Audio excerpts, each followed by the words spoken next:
Summer looking at the theme of relationships, and we've been looking at how God's grace comes in and transforms relationships in our lives, whether it's relationships in the context of church, or whether it's friendship, or whether it's relationships in marriage. And this morning, last couple of weeks, we looked at how the gospel works in and through marriage. And this week and next week, we're gonna go a little deeper into that theme. We're going to look at the topic of sexuality. And I have to tell you, I thought a lot about this. I kind of went back and forth on whether or not this was a good idea. And I mean that sincerely because I realize, well, a couple of things. It's a delicate topic. It's kind of one of these things that, boy, I don't know, do you really want to talk about that in front of a group of people? So there, in that sense, there's kind of my own sense of, wow, do I want to do that? Do I want to stand up and preach a couple weeks on this topic? But then, more to the point, I realized that this is one of these themes, one of these subjects that, while the whole world is talking about it, you won't get through this day if you turn on your TV, if you listen to music, or if you pay any attention to advertising. You're not going to get through the day without being bombarded with some message, some idea, some picture of what sexuality is. The whole world is talking about it. And the whole world has a story to tell about what the meaning of sexuality is. So we can't just kind of shut it up and keep it private and say nothing. Because actually, if you look at the Bible is not quiet at all on this topic. The Bible has a lot to say about human sexuality and what it means and why it matters and where it fits into our lives. And what I want to do is in a sense, look at what the world says about sexuality and then compare that with the story that the Bible tells about sexuality. See, here's the thing. I realize that, well, number one, for many of us, maybe you're in a marriage where this is actually a delicate topic, and there can be hurt, and there can be a pain, there can be even embarrassment attached to this, and there can be a history that kind of feeds all into this. And so we need to look at how does the biblical story help us in that sense. I realize that maybe a third of us are not married, and so at least historically the church has always said sexuality belongs in the context of a covenant. And so you may be wondering, if you're not a married person, you might be wondering, does this say anything to me? Well, again, what I think we need to do is look at that biblical story, that biblical narrative of what sexuality is, because let's call it a theology of human sexuality doesn't just belong to individuals, it belongs to the church. We all need to be shaped by this. We all need to have our hearts and our minds conformed and patterned into the narrative that the Bible tells about human sexuality. So I'm trying to make my case to convince you why this matters to all of us. For some of us, very, very personal reasons. For some of us, it's more a reason of our thinking and our approach needs to be shaped by what God shows us. Now, a couple of weeks ago when we looked at Genesis 2, I reminded us that we're going back into a world, it's one of really only a small handful of chapters in the whole Bible where sin is not part of the equation at all. We get this chance to look at the world as God intended it to be. We get the chance to look at what calling and vocation were meant to be when you see what God set Adam and Eve to do in the garden. That answers the big question of what's our purpose in this world, right? But we also get a glimpse into what relationship was intended to be, right? We looked at that a couple weeks ago when God joins Adam and Eve together and they leave their mother and their father and they're joined together as one. And that tells us a whole lot about what human relationship was meant to be. Now, as I said, we're going a little deeper into that topic this morning. Because immediately after we read that verse about leaving father and mother and they're joined to one, we come to the verse 25. But before we dig into that, I want to just remind us that this is much bigger. What God is showing us here, yes, it says a lot to marriage. Yes, it says a lot about sexuality, but it's much, much bigger than that. Now, we read chapter 2, verse 25, and I want to draw your attention to the fact that this is the very last verse in the whole Bible. The last verse in the whole Bible before sin comes into the picture. It's like the author, under the inspiration and the leadership of the Holy Spirit, is describing the culmination of a perfect world. Before sin enters the world, the very last thing that God shows us in His Word about the world before sin enters in is verse 25. And what does it say? The man and his wife were both naked and they felt no shame. Now I want to unpack that a little bit because I think instinctively our mind thinks about the fact that, well, they hadn't had any clothing on. But you need to understand, and I think it's important to recognize, that this is something so much more than that. This is not just telling us a simple fact that, oh, they didn't have any clothing on yet. It's telling us about the level of intimacy and vulnerability. I mean, if you think about it, we can be very candid. Nakedness is vulnerability. It's what it means to be transparent physically, but also spiritually, emotionally, socially, mentally, right? It's being completely transparent. The biblical picture, the biblical idea of nakedness really is, the idea of clothes is actually secondary. The real picture here is a level of vulnerability. Adam and Eve have this relationship in which they're completely transparent, they're completely vulnerable, they're completely open in every aspect of their life together. In fact, in Genesis chapter 4, verse 1, you turn the page over, and different English translations handle this verse a little differently. This talks about, again, something very frank and very open. It says, now Adam lay with his wife Eve. And of course, we understand that to mean that they had sexual relations. But you need to understand that the Hebrew, the original text, uses a euphemism there, an expression. And it's the phrase, Adam knew his wife Eve. That's, if you render that literally, that's what the text says. I'll just put it very simply. When the Bible talks about two people coming together in intimacy, it captures the idea of knowing one another. It's vulnerability. It's full transparency. It's full openness. It's sharing your whole self with another person. It's being known completely at every level and every facet of your being. Now, historically, just a little side note here, but I think it's an important one. Historically, the church has always said that sexual intimacy belongs between husband and wife in the context of a covenant, of a marriage.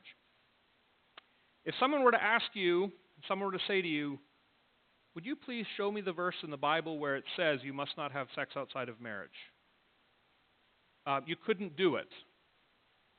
You couldn't do it because there is no one verse that says thou shalt not have sex outside of marriage.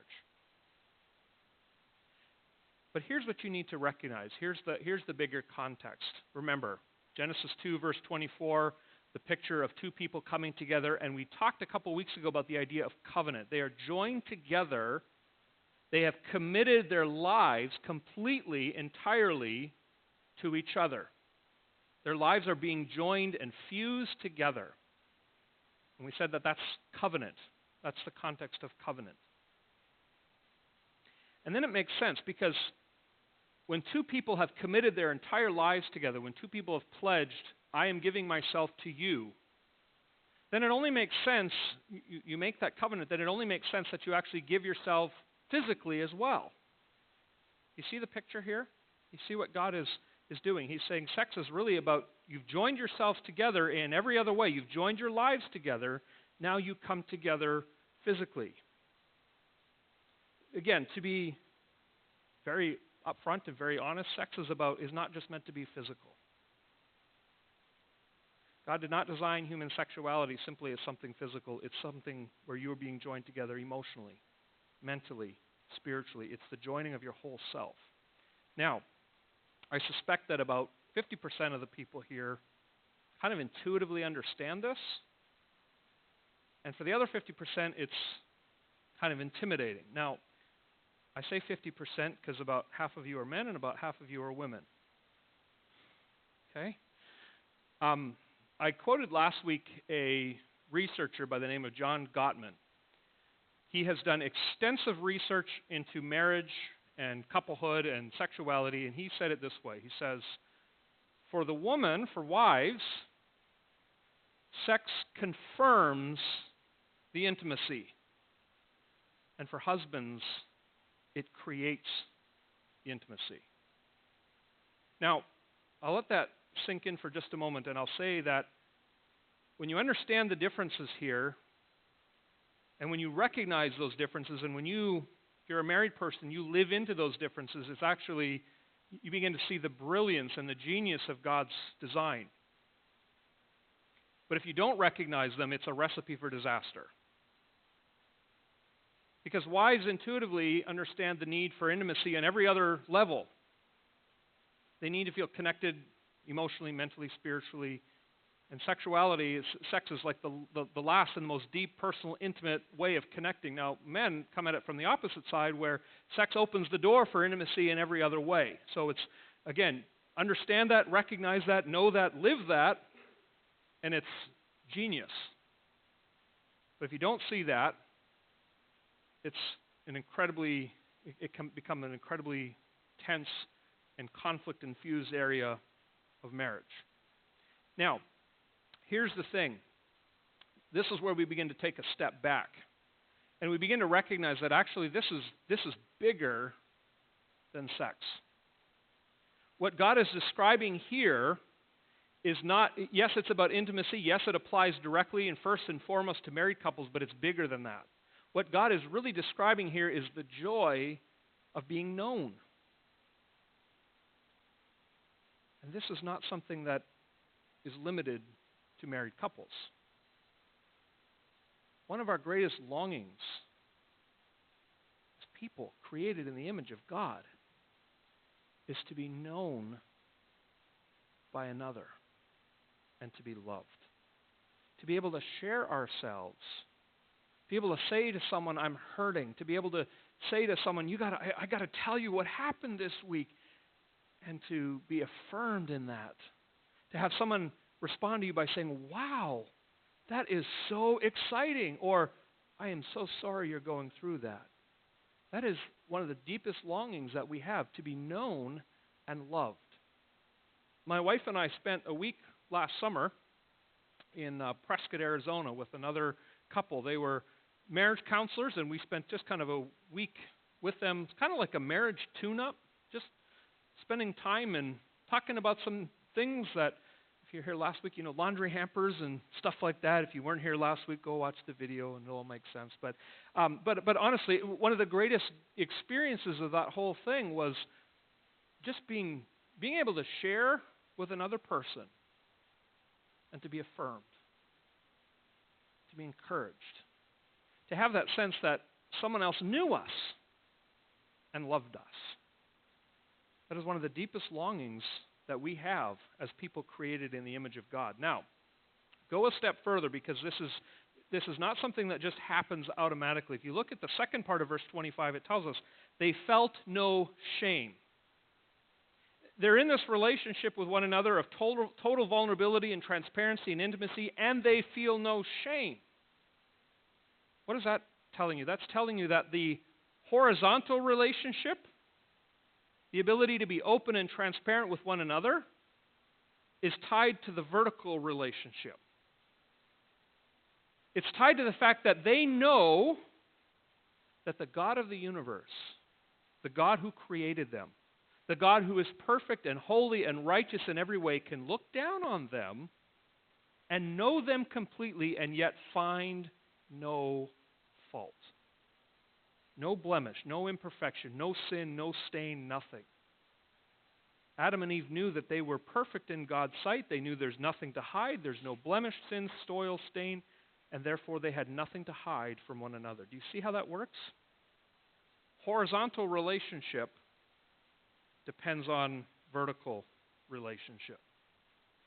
That's what Genesis 2 verse 25 is telling us. Vulnerability stems from the sense of innocence before God. Now that explains the tragedy of chapter 3 verses 1 through 6. Now we're not going to get into all the details here. We could spend hours talking about the nuance of what all happens. But let's just suffice it to say, chapter 3 verses 1 through 6 describe for us the way that Satan enters into this picture, and he begins to plant questions and he begins to plant doubt in Adam and Eve's mind. Adam and Eve question God's wisdom, His goodness, His judgment, and they decide that they would be better off ruling the world by themselves. So they rebel against God.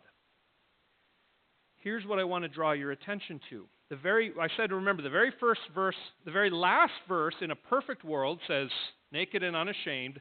The very first verse after the fall is chapter 3, verse 7. Let's look at that again. Then the eyes of both of them were opened, and they realized they were naked, so they sewed fig leaves to cover themselves. The moment sin enters the world, the moment they rebel against God, they don't say, now God's going to come and be angry with us. They don't say, now God's going to come in judgment. They don't say, oh no, what have we done? God is going to be furious. The moment sin enters the world, the very first reaction, they realize their nakedness and they need to cover. The vertical relationship has been spoiled. The horizontal relationship now suffers for it. And that's the greatest fear that we have, isn't it? Think with me on this. If our greatest longing is to be known and loved, our greatest fear is now that we will share ourselves and be rejected and despised. That's what Adam and Eve experienced. They could no longer be vulnerable. They could no longer be transparent because they knew that they were sure to be rejected. Chapter 3, verse 7 tells us it's marvelous the way the author draws the nuance out here. It's hard to spot in English, but I just want to take you through this in just a quick minute here. It says, uses the same word naked, of course, chapter 2, verse 25 and 3, verse 7. Without getting too technical, the vowel pointings in Hebrew doesn't have vowels, it uses little dots and dashes, kind of like Morse code, underneath the consonants to create vowels. The vowel pointings have changed from 2 verse 25 to 3 verse 7. All that means for you, all that we need to know, is that the nuance of that word changes. In chapter 2 verse 25, the nakedness there is the nakedness of innocence. In chapter 3 verse 7, now the nuance is shame, humiliation. Nakedness is now a cause for shame. A little side note, and an important one, again, we have to understand, what are we talking about when we talk about shame? Shame is guilt that has curdled. Guilt that curdles. It's guilt. When you don't deal with guilt, you begin to have a sense of unworthiness. You begin to have a sense of worthlessness. Something has changed in our culture in probably 50, 60 years. Once upon a time, there was a clear objective moral standard. It was generally assumed and generally understood that truth and morality existed outside of ourselves. In other words, it was a moral standard that was kind of an absolute. It wasn't rooted in the individual. Didn't always agree on what that standard was, but we all agreed that there was a standard. 50, 60 years later, what have we said? What do we say about truth? Well, you have to decide for yourselves what truth is. You have to decide for yourselves what right and wrong are. Truth and morality are located in the individual. Now here's the problem with that. You get rid of an objective standard, you're trying to do away with the problem of guilt. But ultimately you can't get rid of that, and what you're left with is a sense of despair, worthlessness, shame. You see that everywhere you look today. You see that people have just this general sense that we are no good. And I want to suggest to you that one of the reasons is what Genesis 3 verse 7 says. Shame. We don't measure up. We feel worthless because in God's sight we're fallen, broken, and sinful people.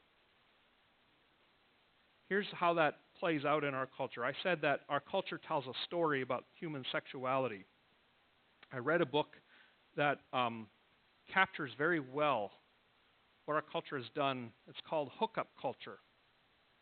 I highly recommend the book, but I'll tell you up front, it's fairly graphic.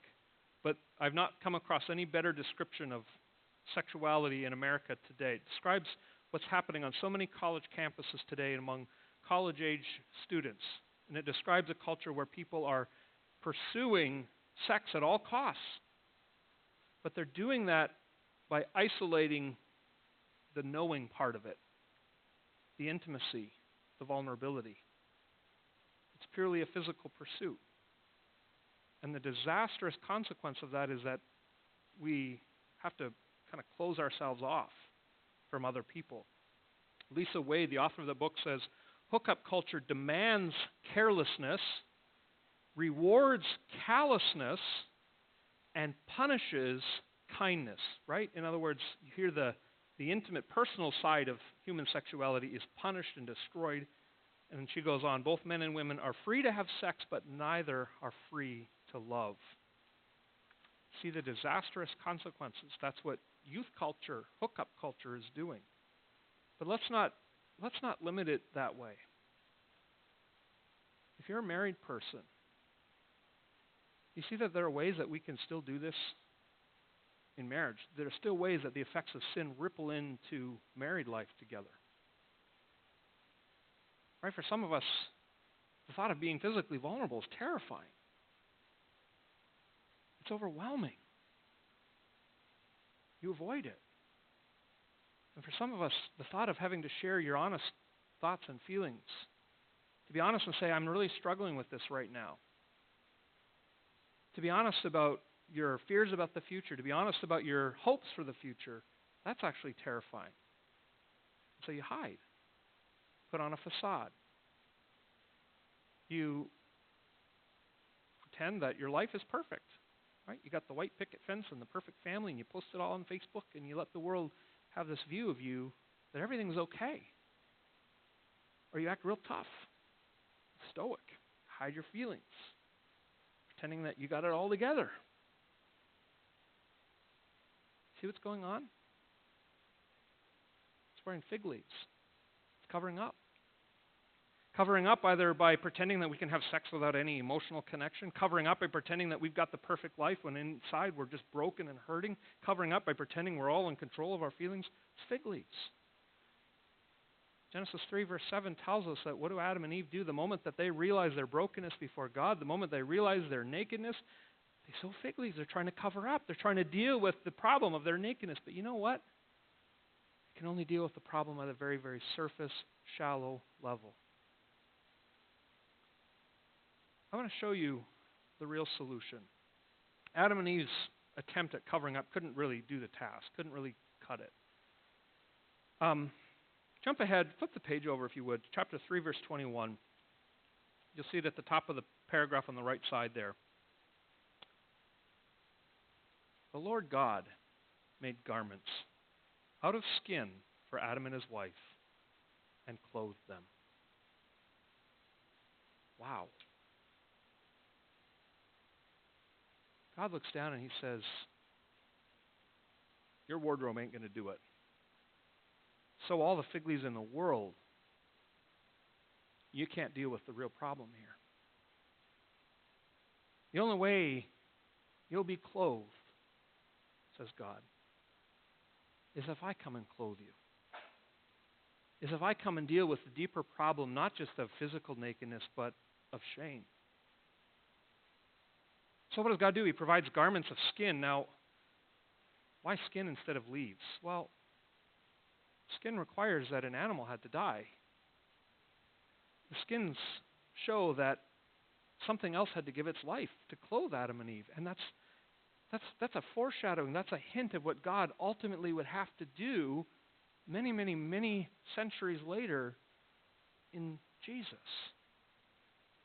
This is a foreshadowing. It's a way of saying God alone can provide the coverings that deal with our shame if we want that we need in order to be truly vulnerable.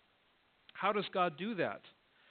Jump ahead with me, if you would, to your New Testament, I want to show this to you because this is so, I think, so important. It's Mark chapter 14. And it's two verses, 51 and 52. If you have your Pew Bible, it'll be page 1581. And to set the stage while you turn there, understand Jesus is in the Garden of Gethsemane. This is just prior to his arrest. They're back in a garden. And in this garden, once again, the presence of God is coming down in all of its terror and all of its holiness and all of its perfection. And it's terrifying. And then we read this little detail that Mark puts into the story. And by the way, most scholars today think that this was Mark probably talking about himself, but this is what he says.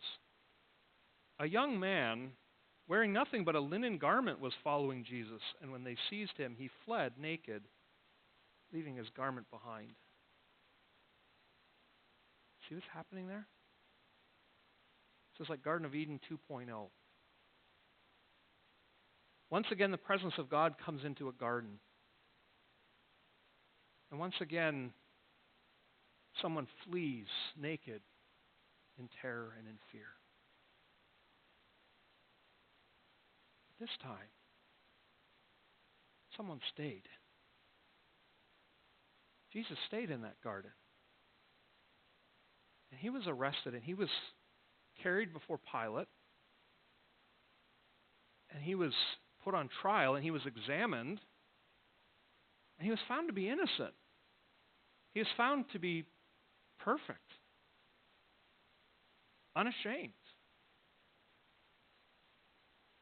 And yet he was stripped naked and hung up on that cross and condemned. And he died. He was condemned. He hung naked and ashamed. Why? So that we might be clothed in the perfection of Jesus. So that we might be perfectly clothed in Christ. So that we might be able to stand before God. Rock solid assurance that God looks at us and finds us righteous, and finds us innocent, and finds us pure and perfect. Now, here's what that means. First, for those of you who are married, do you want to find the confidence to be vulnerable? Where do you look for that? Start by looking to Jesus. It's in Jesus that you are found righteous. It's in Jesus that you can know that where you stand, how you're judged. You're loved by the one true judge that knows you better than you know yourself. And to the degree that you know and are assured and are confident that you have the love and the approval and the acceptance of God, the perfect judge, that gives you the confidence to take that risk of being vulnerable. And if you're not a married person, you still have that need for connection. Now, you're not maybe finding that in marriage, but you need friends, you need a church community, you need people around you, and that too requires some risk. Even if you aren't opening up the most personal, intimate part of yourself to another, you're still taking the risk of being vulnerable, of sharing yourself. You too need to look to Jesus, because it's in Jesus that you find the strength, the confidence, the assurance to be transparent. I want to close with it's something that an article that I read in Comment magazine. It's a thought journal that wrestles with the intersection of faith and culture. And the article talked about a website where, and it's sad, terrible, tragic kind of thing. People can submit their requests for videos, any kind of video you can imagine. No matter how debased or depraved, you pay lots and lots of money. They recreate the video. people submitted all kinds of sad and sordid